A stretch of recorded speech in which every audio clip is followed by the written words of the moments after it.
So what is a fact?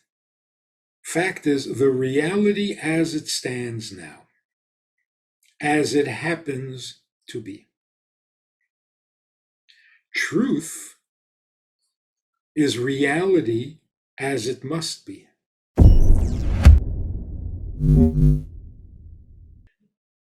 There are actually two realities in life. Two realities. One is called fact, and the other is called truth. They're not the same. They're both real. So when a person says, let's just be realistic about this, I'm not sure what that means. There are two realistics, and we have to choose. The fact is real, the truth is real.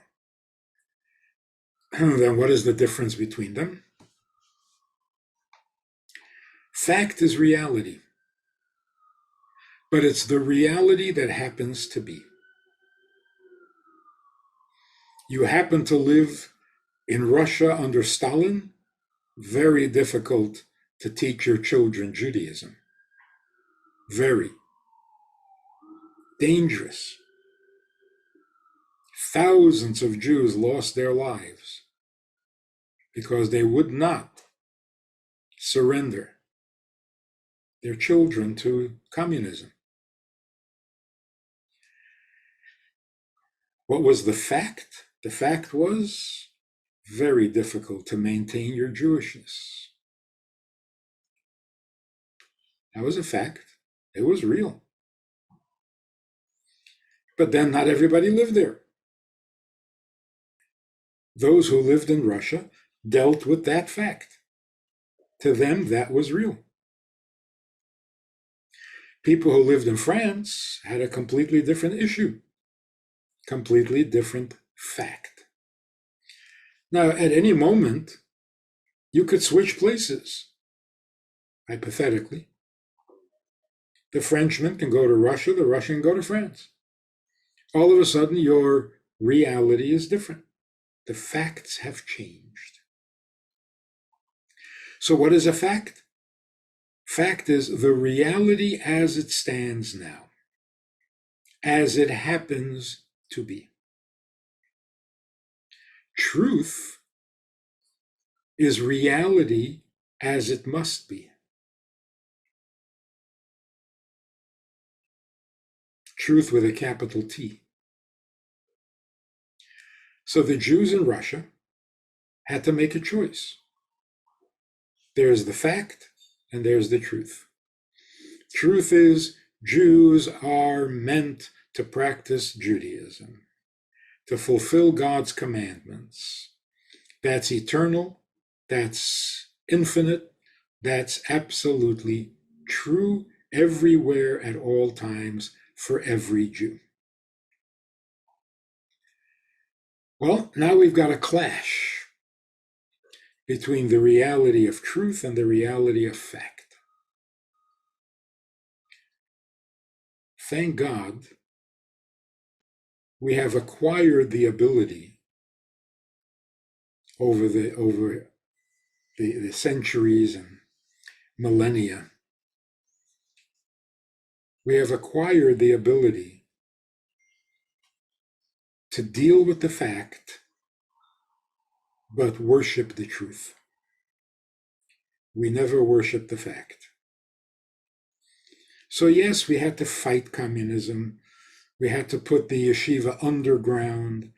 We had to observe without bringing attention to it.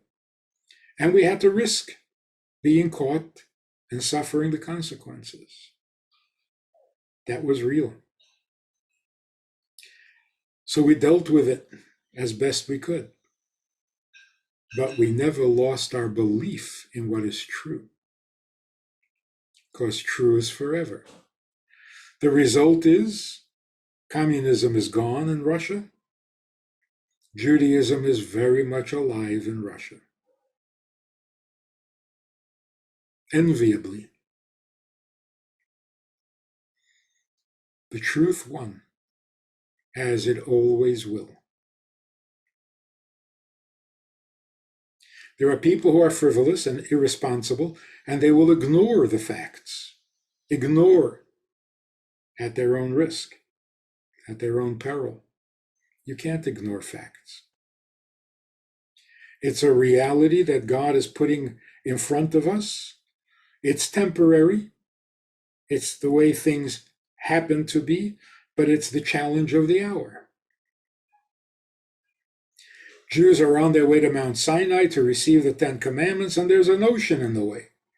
They had just left Egypt. They're all excited, and then there's an ocean. And God says to them, don't stop. Go to Mount Sinai. And they said, but there's an ocean in the way. God said, so keep going. Don't lose sight of your goal. So they went into the water, and the water split. What was happening? The fact that there was an ocean there, a sea, was at odds with the truth of receiving the Torah at Mount Sinai. So when the water split, it meant the fact surrendered to the truth. And so it is throughout history. We have to deal with the fact and be realistic, but we have to be even more realistic and know a fact is just a fact. The truth is forever. That's what these 4 plants gathered together represent.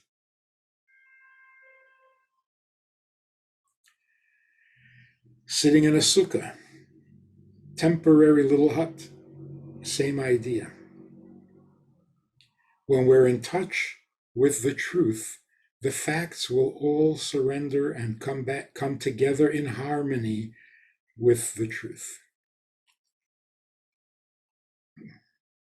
What do we do with this plant, this collection of plants? We wave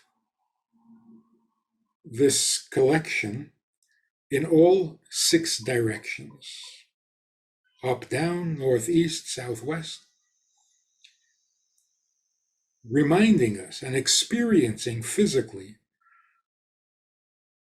the power of what is true everywhere at all times and not just happens to be. So we're celebrating the superiority of truth over fact. Again, that is so empowering and liberating to be in some way indifferent, disinterested in the facts.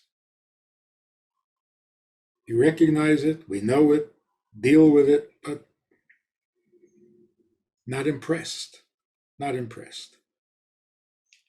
What's impressive is our objective. Where are we going? What do we need to do next in our mission on earth? That is living a purposeful life. And the purpose doesn't change with the seasons. So through all circumstances, hot or cold, growing or hibernating, we know what we need to do.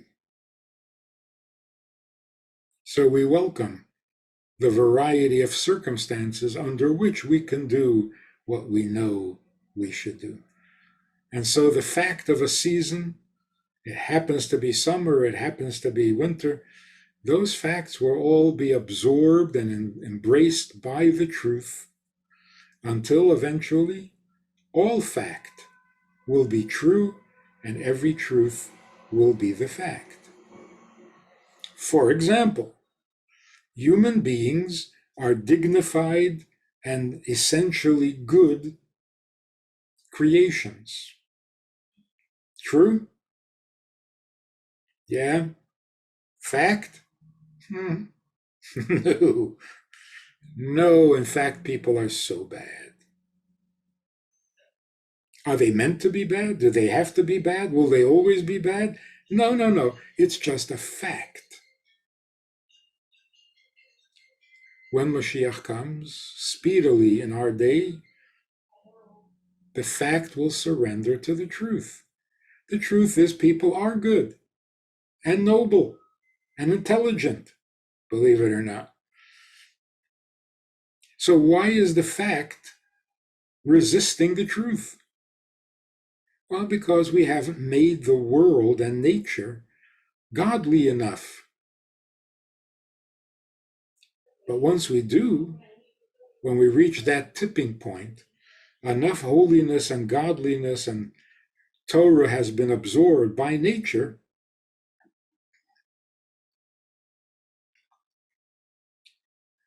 then the facts will all be absorbed into the truth. It can't go the other way. We have a Sunday night program for VIPs that you might be interested in. It's informal, it's questions and answers, it's conversation.